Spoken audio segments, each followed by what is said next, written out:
పచ్చని తాడ్వాయిపై ప్రకృతి కన్నెర చేసినట్లు ఉంది. సుమారు 1,00,000 చెట్లు కూలిన 95 రోజుల్లోనే ఆ ప్రాంతం మళ్ళీ ప్రకృతి ప్రకోపానికి గురైంది.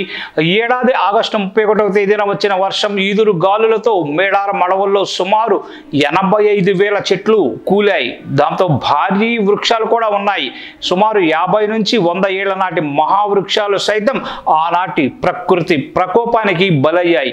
అయితే ఇవాళ ఆ ప్రాంతమే కేంద్రంగా భూకంపం సంభవించింది. ములుగు జిల్లాలోని మేడారం కేంద్రంగా 5.3 తీవ్రతతో భూమి అయితే కంపించింది. భూమిలో సుమారు 40 కిలోమీటర్ల లోతులో భూకంపం తీవ్రత నమోదైంది.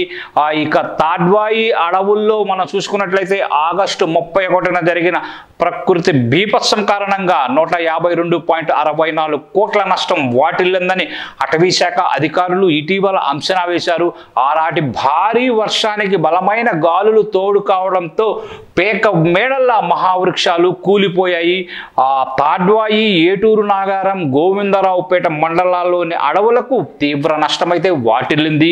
332.02 హెక్టార్లలో దాదాపు 85,125 చెట్లు కూలిపోవడమో విరిగిపోవడమో జరిగిందని అధికారులు డ్రోన్ ఫోటోలు వీడియోల ద్వారా అంచనా అయితే వేశారు.